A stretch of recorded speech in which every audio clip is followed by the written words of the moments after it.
Ready when you are. Good morning, everybody, and welcome back to another Breakfast with the Captain. Joining me today is the master of Remastered, Owen. Hi there, how are you doing? Hello, Captain. I'm well, thank you. Yourself? Not bad, not bad. Had a great Saturday and now a nice Sunday with you, so what could be better? Oh, lovely, thank you very much. Before we start with the real talk, what did you have for breakfast? Well, your invitation for today was kind of short notice, so I didn't have time to get anything specific in. So I think you know me well enough by now to know that I am a foodie. I do love to cook, but I also like to sleep in, so I usually skip breakfast. So all I had to hand was toast and jam. So I had toast and jam this morning. Always good. There is no excuse for having a nice toast and jam. I went to the bakery and had a nice meal. It's basically something you have for a coffee and not for breakfast, but I thought, it looks nice, I want it. Yeah. Oh, breakfast. You know, if you're going to do it properly, not like me. Yeah, then let's go to the main subject of the day. What is new on your side? Well, my big news, I suppose, is I finally got to release a passion project that I've had in mind for a couple of years, which was Star Trek Borg Remastered, which I believe you've had a look at and have been having a bit of fun with. It's definitely amazing. Thank you. Such a great job recreating this whole thing in a browser. It is. Thank you. It brought me back to the good old, the golden age basically of Star Trek gaming, where you had And FMV. FMV, yeah. But in general, the love that developers back then had for Star Trek, and they really showed it in every detail. Yeah, they pushed as much in there as they possibly could.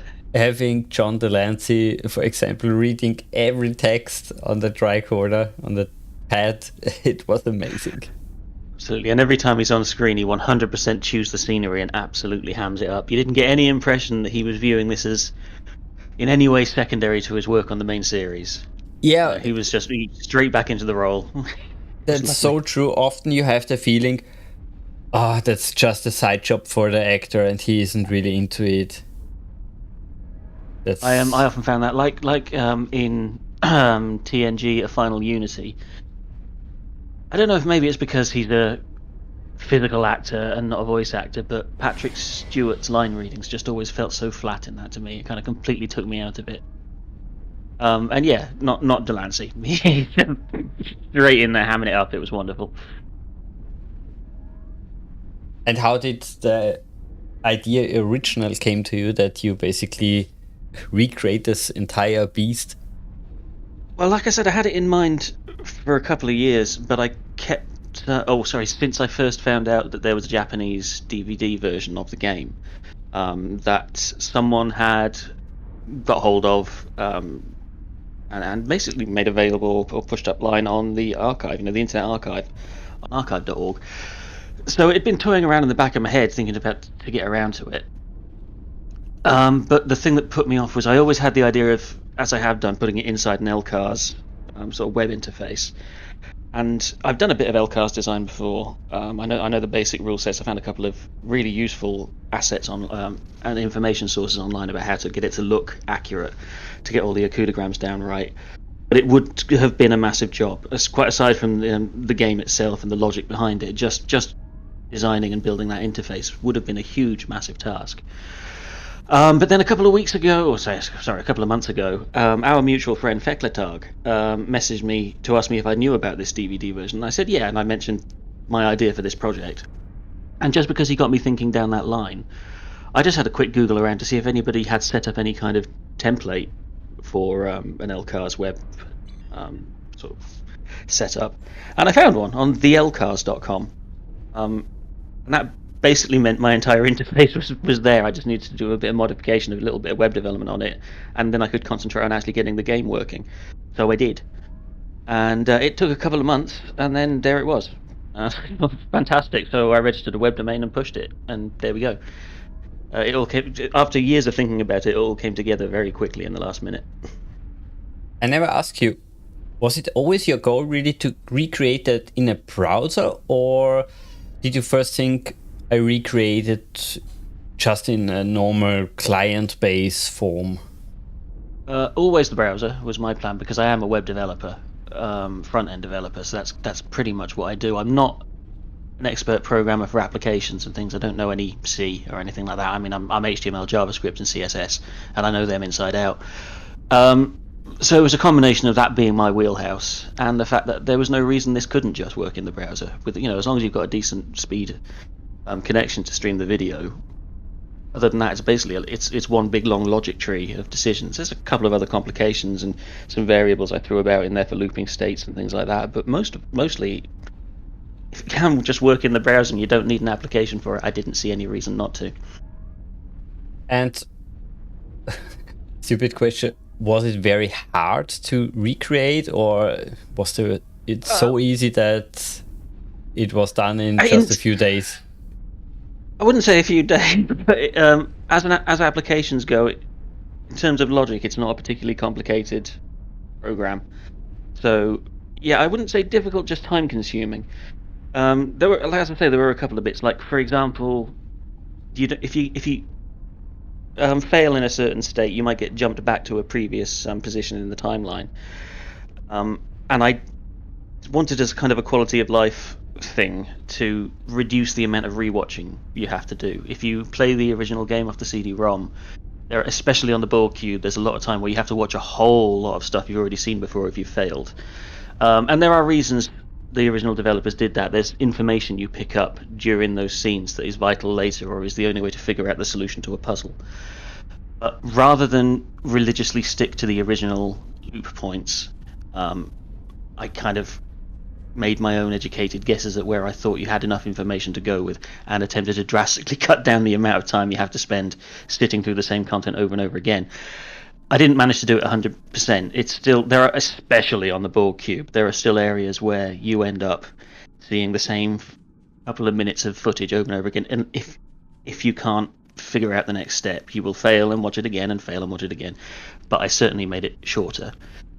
So there were things like that I had to figure out on my own. I didn't religiously stick to 100% what the original game did, because I didn't have to, basically, because I wasn't deconstructing or reverse engineering the original engine. However the game ran, I was basically making it up on the fly in JavaScript, so I was able to do that. So yeah, there were a couple of complications to figure out how I was going to handle looping points or puzzles, or certain things with the tricorder where Q may say something different. For example, if you click the various different Borgs in the tricorder, when he just starts getting sarcastic about the fact you keep asking about the Borg when they're all the same. So I had to write a little routine there to figure out how many times you clicked it, count the numbers, loop it. But no, those are the most complicated things. For the most part, without even writing anything down, I had the logic of it figured out in my head before I even started. And was the game code very hidden for you, that the whole mechanics? Because some games are so close that you can't even see anything in the file directory. I didn't really have access to anything, because again, I'm not a software developer. I mean, there's a few genius guys I work with on the Wing Commander project who do reverse engineer the original game files and things like that, but I luckily didn't need to. I just played through the original game on CD-ROM in a virtual machine, and kind of reminded myself of all the choice options. And then, of course, I had access, because I had the DVD, I had access to all the video anyway, so I watched it all, and it was pretty obvious where decisions went, which videos should play after you've made which decisions if you know about them. And I looked up a couple of walkthroughs to see how in depth they went in case I missed anything. If I had a video I wasn't sure where it might slot into the game, reading through a walkthrough generally made it make sense to me that, oh, that's if you failed to do this or if you did do that. So yeah, I didn't reverse engineer anything of the original game. I just watched the video and figured out what logically made sense for things to progress. Cool. Tough process. Well, I can say this, that FMV games in general, and especially this one, is once you've played it through once, maybe twice to see the fail states, there's no replay value there. That's not what these games are ever intended for. But having watched the footage, the amount of time I have for this project, I'm almost sick of it. I mean, I could quote it word for word. Are you So kidding me? it has had the slight downside of ruining the game a bit for me. Are you kidding me? No replay value? The entire database where Q tells you everything is replay value many times. That's true. They are fun. Did you scan any Vulcans? Did you go to the Vulcan entry in the database in your playthrough? No, I have to. I wanted to go back and listen to every little piece. Well, there's one to look for then. Go back in, yeah, and if you if you use the tricorder on anybody and then get to the list of species, do the Vulcan one. That one's fantastic. We'll do so.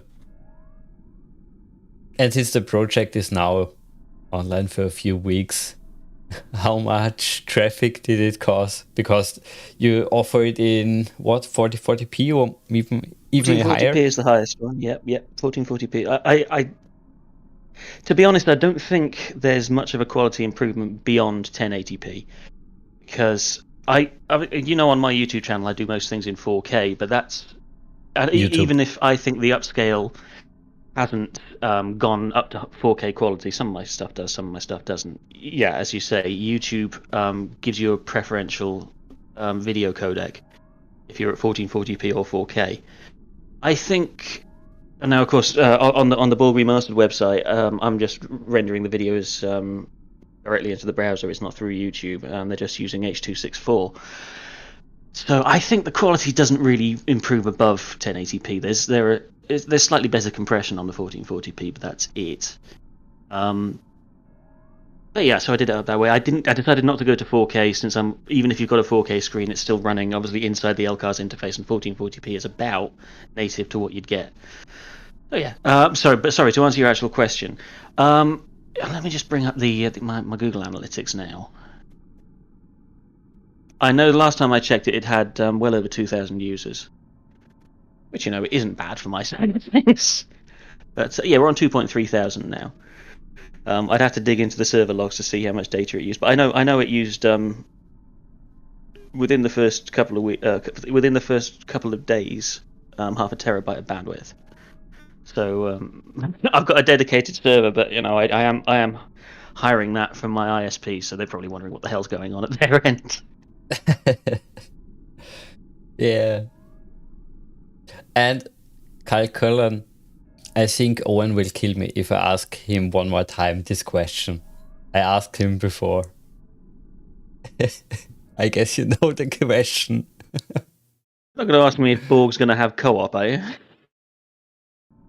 Oh, that's a good idea. When is this coming out? Captain Co-op Sedaris. No, go on. No, what question? What's coming?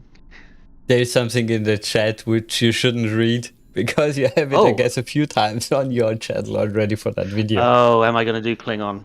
Yeah. Well, sorry, Cap. I just have you up in Discord. I'm not following the live stream.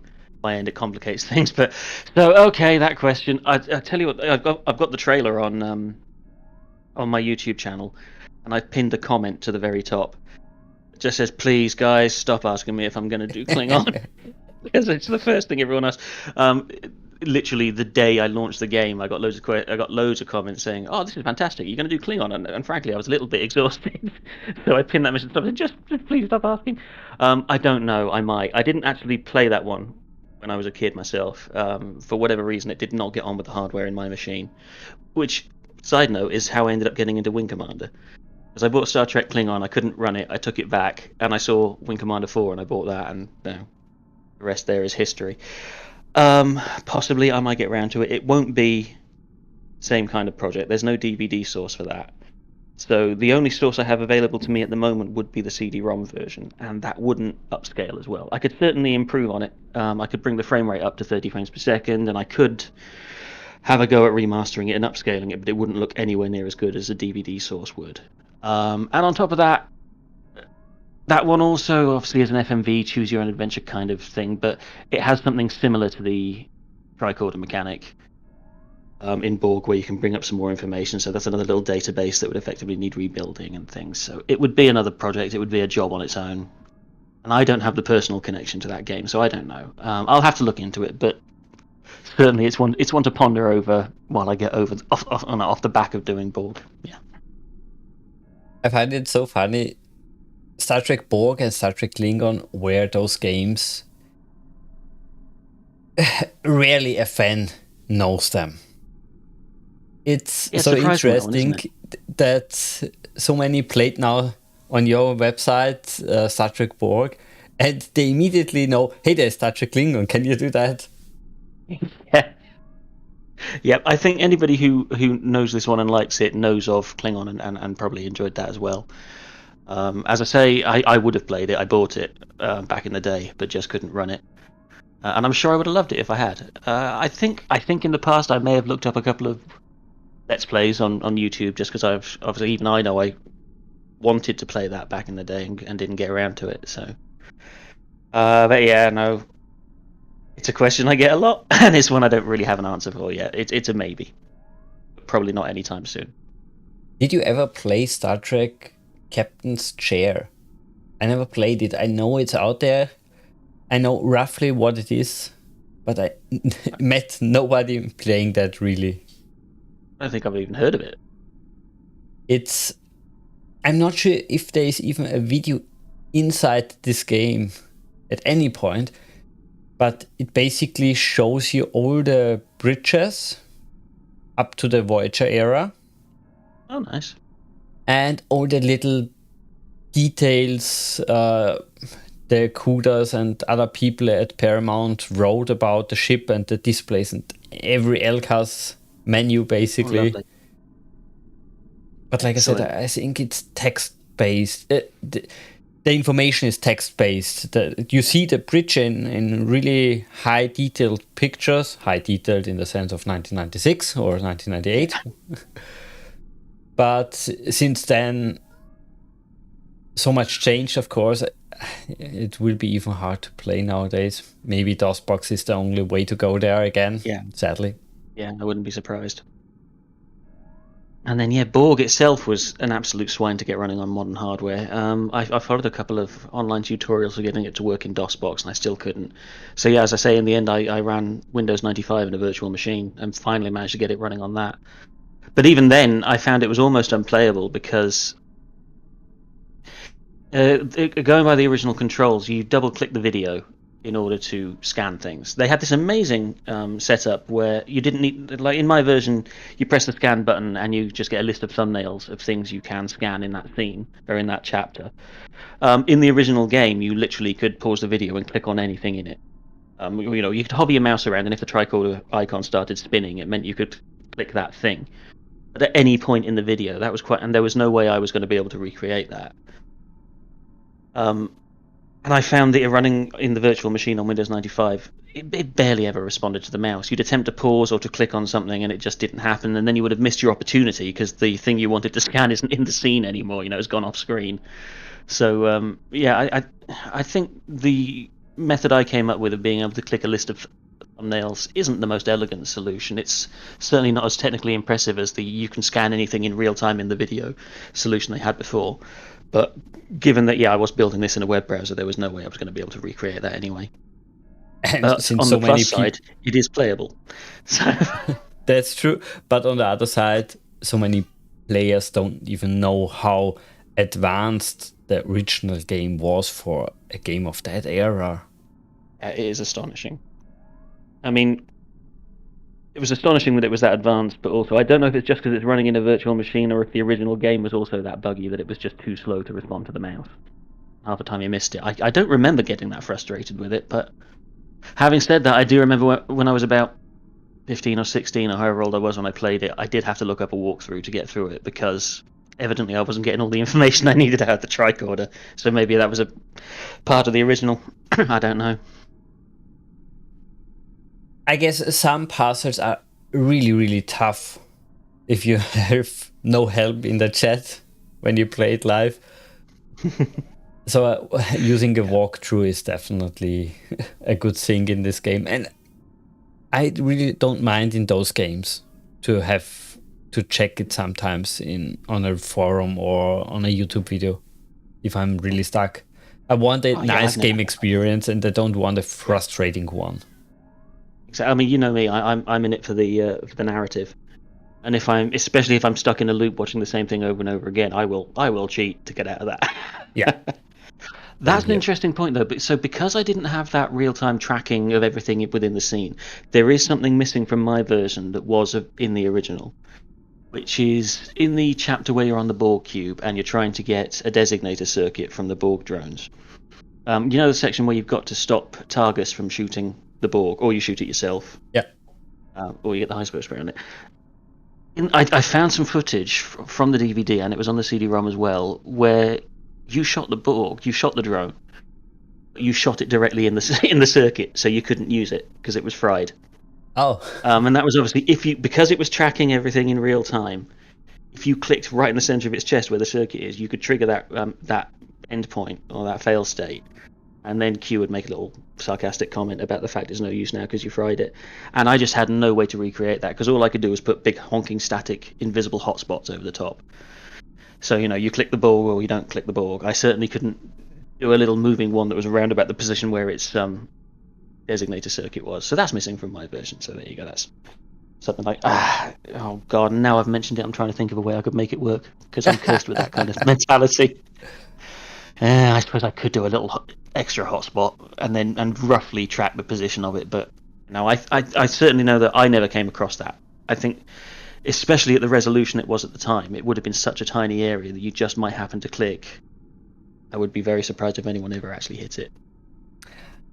Well, of course the resolution is low, but back then it was the standard resolution and the screens were that big. Yeah. So maybe it wasn't that low. I mean, it's certainly you couldn't have aimed for it. I know that from especially with the interlacing they placed over the top of the video as well. Oh, yeah. I doubt you could even make out the detail on the Borg suit. So I didn't think anyone ever did it on purpose, but yeah, it could have happened, and it doesn't in mine. But oh god, yeah. See, now I'm probably going to patch that in. I've got the footage, so maybe. At the time, I didn't want to because it would have meant spending a whole load of time manually tracking that position and having the hotspot move along with it. But now that the project's at least finished and out there as a version 1, I suppose I've got more time on my hands to maybe go back to it. There are a couple of things I intend to go back and patch in. I mean, for example, things like the tricorder puzzle, where you've got not the tricorder, the hypospray, where you've got to put in the sequence to select different injectables. Yeah, that's... At the moment, it only continues on if you've selected, if you've entered a sequence that actually does something. If you just mash random buttons, it won't. It'll just continue playing the video and time out and then carry on. Obviously, there are various things you can do that will either succeed or fail, specifically if you put in that sequence. So I was thinking I might go back and modify that function so that whether you do an actual one or something random, as soon as you've punched in 4 items into the sequence, it will continue. Little things like that that just irk me now that I've seen other people playing it on streams and things, and I realise people are maybe getting a little bit stuck because they don't know whether they've done the right thing or if the game hasn't even registered that they've done anything. Same thing with the Borg console, where you've got to put in the security code. You get people just pressing things for absolutely ages until the video times out. So I could do that. I could limit that one to once you've pressed six items in a sequence. Even if you fail, it'll skip you on to the next bit, maybe. But that would really help the workflow or the game flow. It's on my mind, yeah. Little things, you know what it's like with anything like this. It's never finished. It's never finished. You will never be happy with it. They'll always add something else. So, I mean, I just got to a point where I thought, fine, it's good enough. It's playable. I think people are going to like it. I'll push it out there. Otherwise, I'm going to keep tinkering with it forever, and no one's ever going to see it. But listening to the different versions and DOSBox and everything, I so wish I would have more room available at my place. In general, maybe I need a mention something like that, where I have a game room with every possible game setup for PC. Yeah, a couple of old Having vintage the PCs native and made machines, basically. yeah, I know what you mean. I'd do the same. I'd have a couple of maybe. Basically, I'd go through my childhood and rebuy all my old computers. So I'd probably have something really old, like an old Amstrad 8086 or something, and maybe a 486 and a couple of Pentiums, and definitely an Amiga. Oh yeah, I had this one also. Give me a second here. I have to find the right position for my key.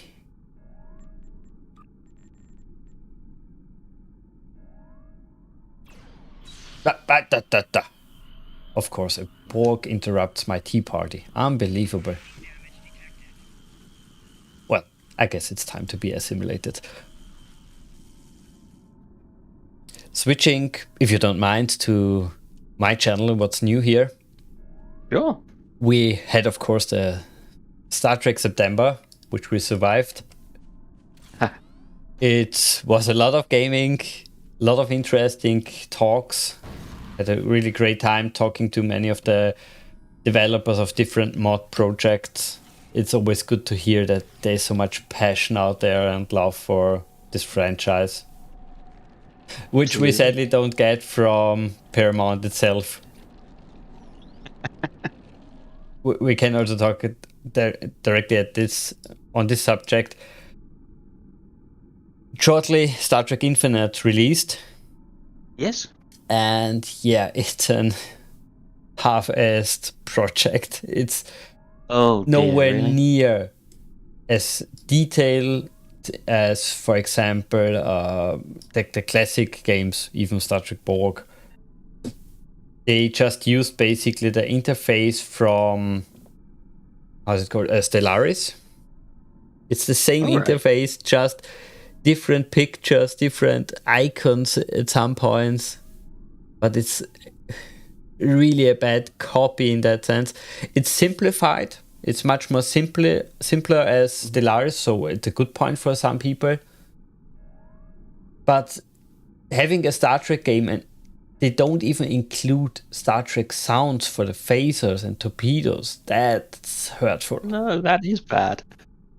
And do you maybe heard of Star Trek Birth of the Federation? I don't think I have that one, no, sorry. It's a 4X game, so a turn-based strategy game. Okay. Where you have also, this time you have 5 empires. You have the Federation, Klingon, Romulans, Cardassians, and Ferengi. And each race has its fitting UI, basically. As a Federation, you have a very beautiful LCARs. And as the Ferengi, you have the typical Ferengi interface. Mm-hmm. So they really put so much effort in how the feeling of the game is, how the game plays. For example, as the Federation, if you are on war, your population will be very sad because they don't like war. Yeah. The reverse is as a Klingon. If you are in peace times, you have no single war going, they will be unhappy, which infects your economy, of course. So you really have to play as the fitting empire, or your playstyle should fit that empire. You have that in kind of a way in Star Trek Infinite. For example, again, the Federation can't declare a war. They can only have a defense war, which is okay. Right. But sometimes story missions are, let's say, in Cardassian space, and you can't convince them that you go into their space and go to that mission. And you don't have the option to go to war, so you can't do the mission and you can't progress the storyline. I see. So yeah, there are a few things which are really ugly. But for me, the most important thing is that they don't have the sounds. Why make a Star Trek game and don't have the sounds? That is astonishing. I don't know. I mean, even in my little thing that I threw together quickly as I could. Every single button makes an LCARS sound, and I just found them on a website. I figured, let's face it, the community for this fan base is very organised and very out there. So I just googled archive of Star Trek the Next Generation sound effects, and I just found a website just full of them. And they're all organised and they're all structured and they're just there. Some of them have been ripped from the TV show. People have done very careful things to take out the background of the ship humming and the engines from the episode they were taken from. And and I just made the buttons randomly play one of those sounds every time you click them, and that took me 25 minutes. Yeah. And sadly, that's how a Star Trek game should be. That's the minimal requirements, I would say. Well, yeah, especially you'd think if they were an officially licensed property, they'd have access to an archive of that kind of thing. It's got to exist somewhere, so yeah, that is shameful. It's not the most expensive title. I think it was 30 euros, but it's a little bit, why did I pay for that? Do you think these are the kind of things that can maybe get patched in later, or do you think they'll be improved? Are we looking at the usual situation we get these days with games of, even though it's been released in its full price, they effectively view it still as early access, and they're just going to see what the community says and patch it? I can imagine the sounds, yes. The interface will stay forever that way. But I really like what the company Paradox is doing in general, but I don't like their DLC policies. There are over 20 DLCs for Stellaris. Wow. And every time they release a DLC, I have the feeling, damn it, I have to relearn the entire game, because they change again the layout a little bit, they change the general gameplay a little bit, not the real general gameplay, but certain aspects of it where I think, how did this work? It feels totally different. So yeah, there is definitely a lot of DLC potential which you can already see in the game, sadly. You can only play in the alpha and beta quadrant. So there is no delta and gamma, so there will be a Dominion DLC at least, and then maybe a Borg and whatever. Which the Herosian will probably get. Yeah, I see. It's okay that the product is there. It's a simplified version of Stellaris. And Stellaris, I didn't mention that, has an amazing Star Trek mod where you have hundreds of races you can play. They translated the game in every possible language, I guess. It's a big team. They did amazing work. This is the fan mod, is it? Or yeah, it's Star Trek New Horizon. Fantastic. Right. They give you the option even to replay the more or less entire storyline of Star Trek. For example, you have in the beginning the Archer era where you have to face the Xindi. If you don't kill the probe, or later first there's the prototype and then there's really the super weapon from the Xindi.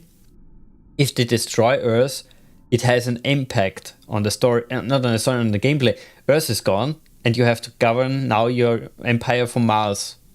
Limited resources and different, not entirely different, but a little bit different. Or you can play the entire route from Voyager and have to decide on certain points of the story what the ship or the crew is doing. For example, do they beam down to the planet or do they just fly on and have a penalty or a bonus from that? Fantastic. It sounds really in-depth. Yeah, it's too complicated a little bit. It's unbelievable complicated. So I totally understand why there is a need for a simpler version.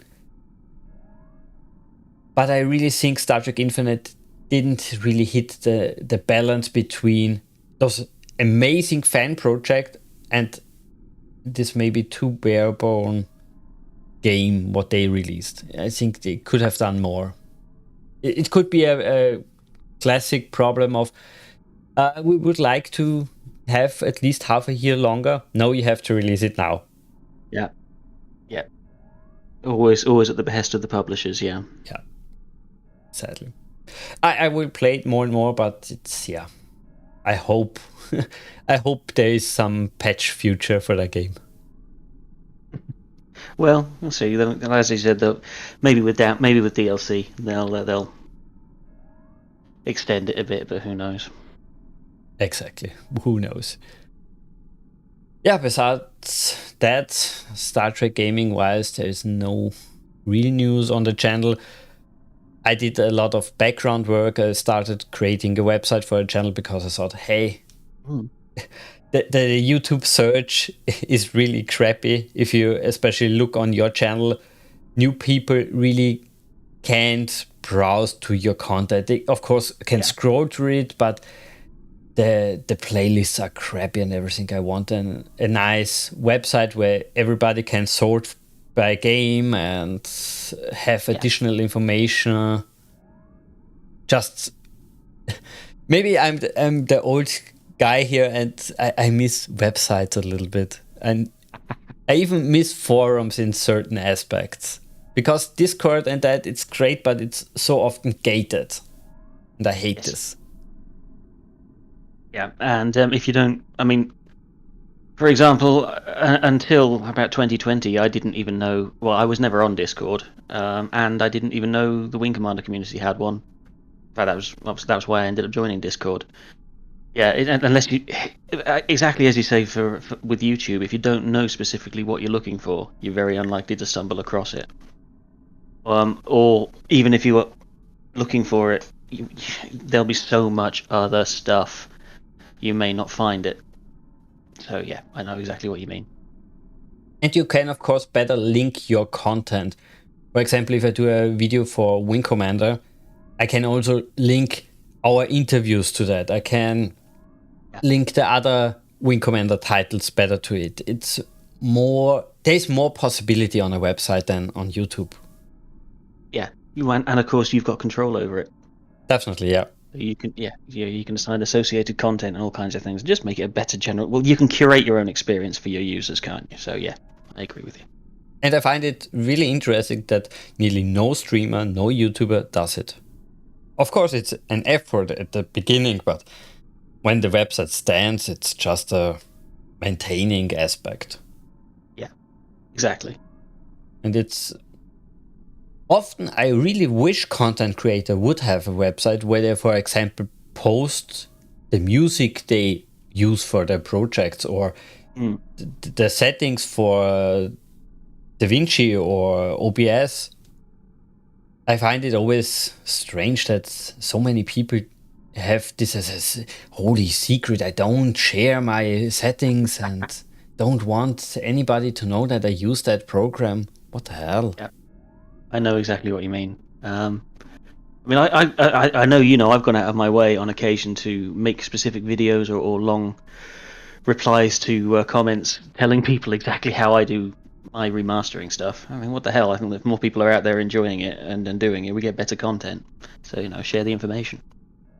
And I think maybe that's part of the reason, or the reason is more or less that we are from a little bit older generation. We grew up during a time where a lot more was shared on the net. Yeah. The forum structure was more or less that way, that you had to collaborate a little bit. Yep. Hopefully we get this in some sense back.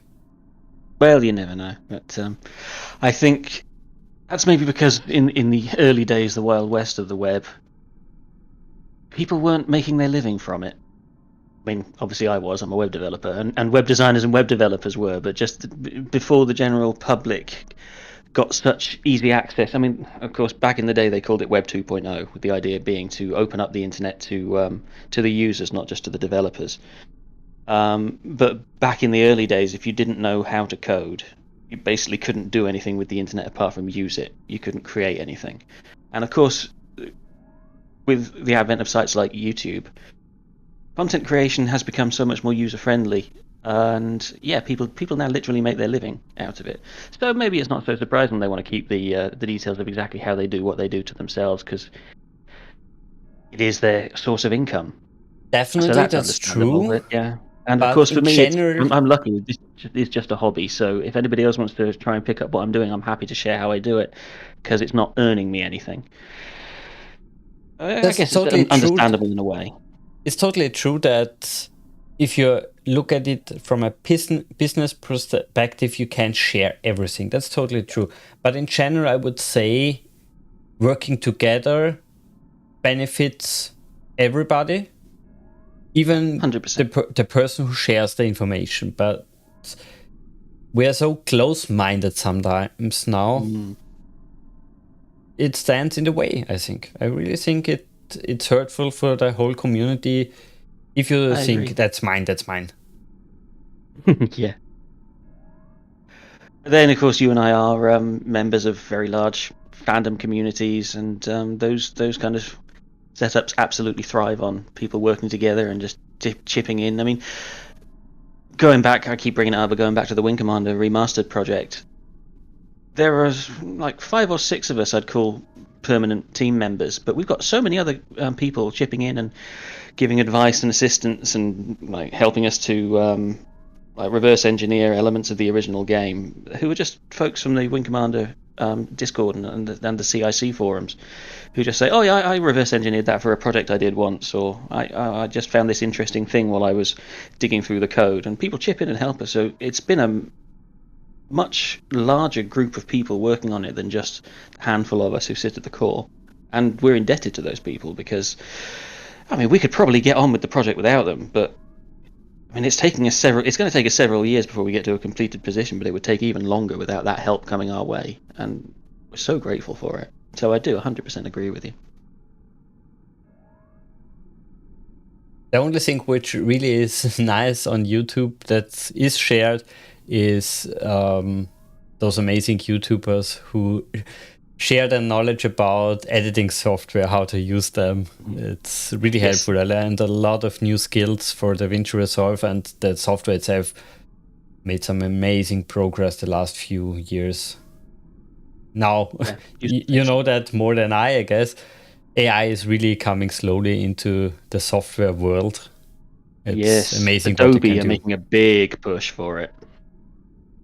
Yeah, 100%. There are a few things. I mean, you know, I do the majority of my AI work through Topaz applications, and I'm a Patreon of someone who does a few other AI projects, and I use his work sometimes. But Adobe are really pushing for it now, and it's getting to the point where they're actually starting to get quite good at it. And I think I might start transitioning. I mean, their upcoming upscaler doesn't look quite as advanced as Topaz Video AI yet, but it's close. And they're bringing in extra functions into Premiere Pro and After Effects for things like, integrating stable diffusion so you can remove objects. Now, obviously, that's already easy to do in Photoshop with pictures, but that's going to be impressive in video. Sort of selective removal. Like if there's something in the background you don't want, select it, tell it you want to get rid of it, it'll go away and process for a bit, and it'll autofill that content, that area of the video. That's going to be very helpful and very useful and interesting to play with. So yeah, exciting times in the future, and I'm sure DaVinci is going to get its own set of similar functions in the not too distant future. Yeah, the big pro for DaVinci, of course, is that you pay only once for all the pro features, and Adobe is crazy on the paying aspect. Yeah, I mean, I'm lucky that because I'm a freelance web developer, so for me it makes sense to pay for a subscription anyway. So I've got my subscription to Creative Cloud, and since I've got the software, I might as well use it. But I think if I didn't have that, I'd probably be using DaVinci as well. Yeah. Yeah, the next thing I want to share is that I got back a little bit in my old hobby, geocaching. I created a tribute for Doctor Who. I hit throughout Vienna 6 caches where you have information which leads you to the final cache, basically a big TARDIS. And it will be only available 3 or 4 times per year. Basically, I will be there at that location, plant the TARDIS, and wait for those poor guys who are into this hobby. Oh, that's fantastic. I've never heard of this. Where did you get a TARDIS?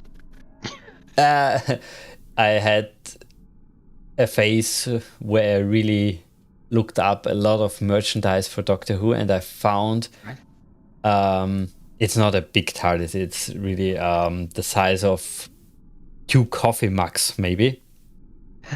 It's no, I have 2 different versions, I have to say. There's one version where you can store cookies in it, and there's one Right. play version, basically, where you have the inside of Matt Smith's TARDIS.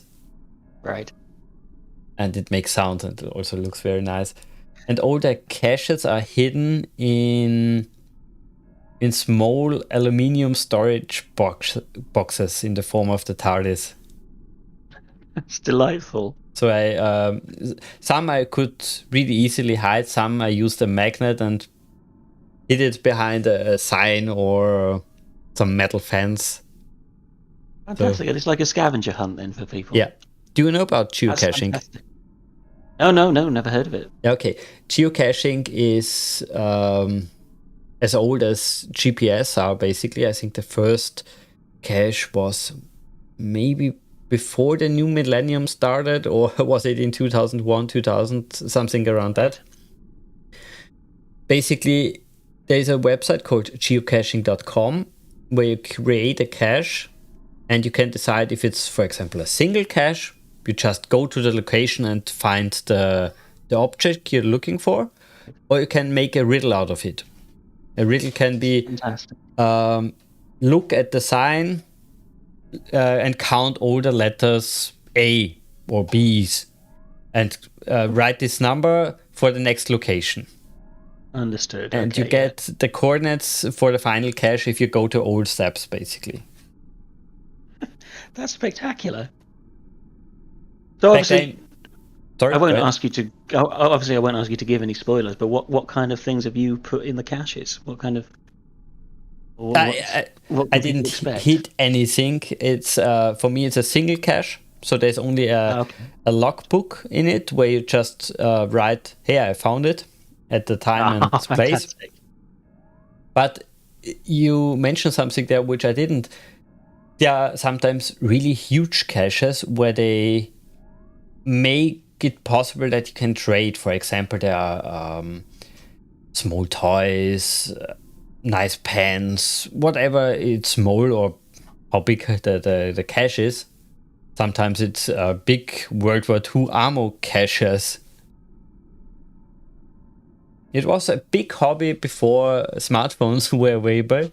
Yeah. It's a little bit less now, but of course every phone has a GPS, so it's still available. And there are I think it's over 3 million caches in the world and 300,000 caches, not people who hide it, basically. Yeah.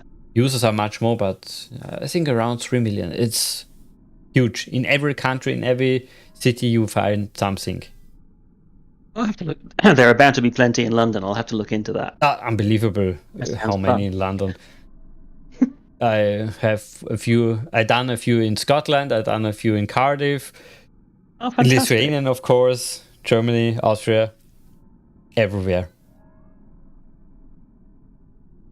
That's lovely. Yeah. I'm definitely sorry. What was the website again? Geocaching.com. I can send you a link or put it in the description. It's a nice hobby. Especially always when I'm on holiday, I look in the vicinity. Hey, is there any nice cache I can collect? And there is something called Travel Bug. It's a sign which you can get. And it travels from cache to cache. So you take it and you bring it to another cache. And you can see on the website where the caches are, basically. Excellent. Really nice hobby. I really missed it. And having a tribute for Doctor Who. I planned this for so many years and I was too lazy to do it. And finally I did this. Well, that's always a delight. Yeah. I used basically my favorite companions. Who are your favorite companions? Basically everything from Tennant to End of Matt Smith. After that, it's a little bit, yeah. We don't mention the latest seasons. Excellent.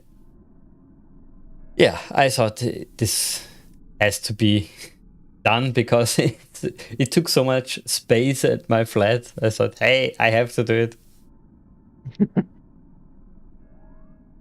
On the gaming side, there is, for me, definitely a return to some new single player streams. I plan to stream more during the lunchtime. For you, of course, a little bit earlier. I plan it from with those times from midday, lunchtime, midday to 2 to 14 o'clock. That's when I have to get my daughter from the kindergarten, so that's basically the time frame, 2 hours. Nice lunch stream. And the first will be again Star Trek Research and See, but sadly I never finished this game. I replay it now. Really? Yeah. Which I will of course also use. It will be basically my first stream together with my wife. So Operation The Best to Gaming finally starts. We will see how it ends in a new fellow gamer or in a new divorce. We will see. Yeah. I wasn't going to make that joke. I'm glad you did. So it's that. Nothing new. Many more ideas are coming, but they are slow burners a little bit. But sometimes. And damn it, I nearly forgot it. There is also maybe a face reveal on a different YouTube channel, but that we will see. It could be happening. Well, I wasn't sure if we were going to mention it, but that's something to look forward to, isn't it? We'll be releasing that soon. You've been helping me out with the project on my channel. I'm very grateful to you for it. And I'm looking forward to releasing that very soon. Yeah. At this time, we still have to do a few episodes, but I guess we can manage it. I'm sure we'll cram it in. We've got a couple of weeks. Yeah. Okay, then I would say we switch to the last topic. We have some unboxing to do. Wonderful. Getting something classic now. And then turn on my camera.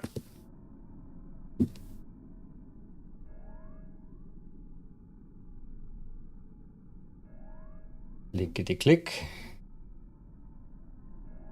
Online. Or not. I have the stream up now, so I'll let you know. It's a black screen on my end for some reason. It's a black screen here as well. Technology. Don't be an ass. Always the way. Especially live. You curse yourself if you go live. Yeah. It worked before. Oh, come on. It was the simple solution of turning it off and on and off, on and off. Third time it works. There we go. So, something classic. Sadly, I opened the box already because when you buy those, you want to check if everything is alright. And sadly, it isn't. I will show really? in a second. Yeah.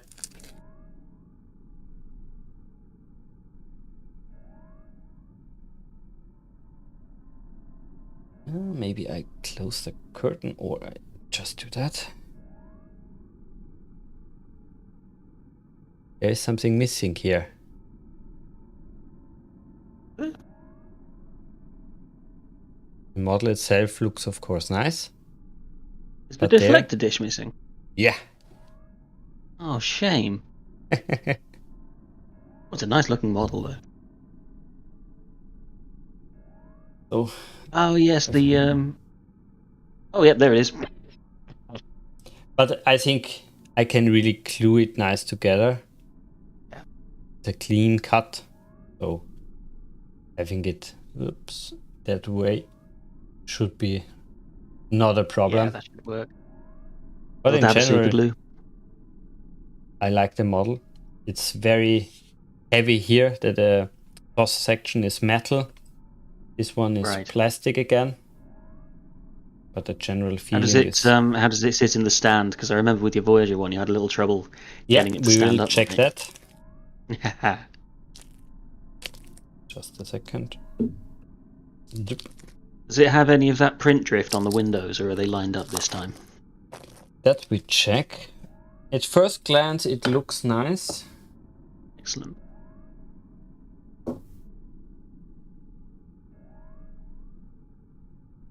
No, there's nothing misaligned here. Ah, here. It's very hard, I guess, for you to tell. In a few seconds. What's the rest? Ah, yes. Some misalignment. Oh, well, it's always going to happen a little bit, I suppose, isn't Yeah, it? I think this you can't really help. It's probably better. I mean, that is the original series Enterprise, isn't it? Yeah. And of course, compared to later ships, it's not a massively detailed model. So there's less opportunity there to get things out of position. Oh, it stands very nice and tightly. Let's have a look at the magazine. Oh, terrific. Ugh. Move the chat window that I can see really the picture of the camera.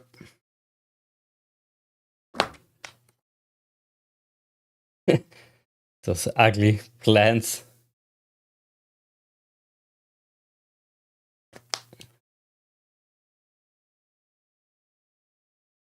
It always takes me by surprise when you see Spock's eyebrows in the cage. Yeah.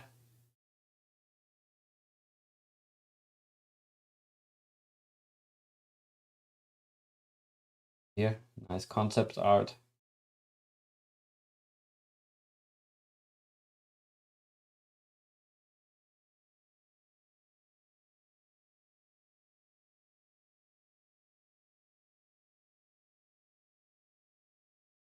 But Lord, I wasn't aware the original model was that large.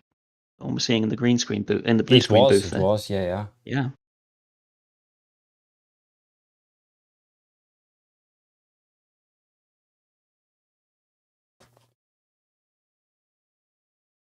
That model looks really nice.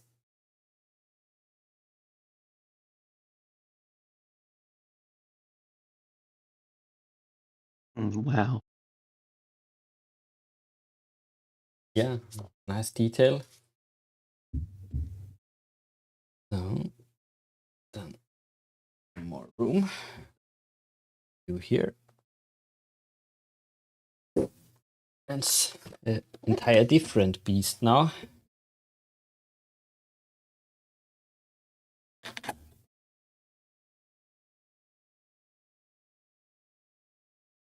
I think you watched the entire Now. Orville. Yes, I did. Good. There's a show that came into its own. Yeah. The improvement after the first season was quite incredible. Yeah, but still, even in season 1, it was amazing. Of course, they had to do some polishing, especially on the humor part for me. Exactly, yeah. But I think, I enjoyed the first season. It just made me cringe occasionally when some of the more Family Guy-esque humor pushed its way into it and really took me out of the plot and out of the episode and out of the story. I think once the show started taking itself a little more seriously in season 2, it really just flew after that. I liked it before, but I decided it was the best Star Trek show on TV by the time it hit its third season. Oh, lovely. No misalignment in any way.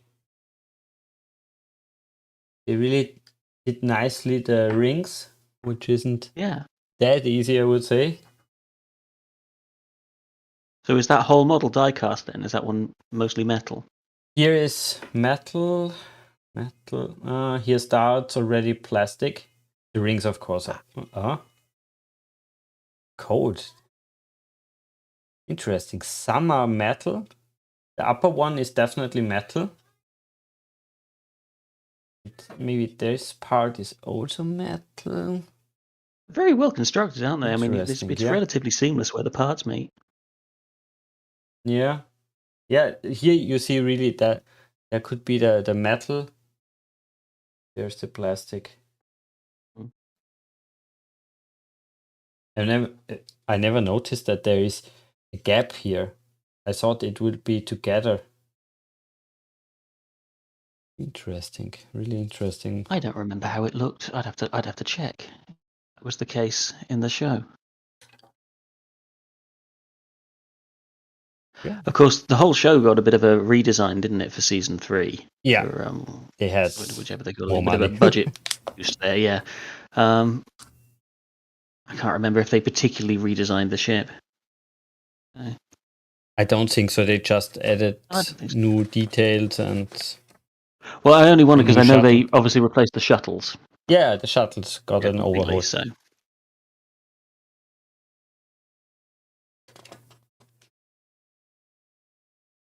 Seeing the Kalon battle was for me really the point where I said, okay, they can do a much, much better job than current Star Trek because yeah, the battles really look nice.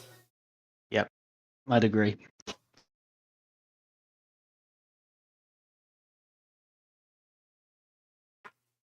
Maybe the booklet could be more detailed and not that much propaganda or promotion for the crew.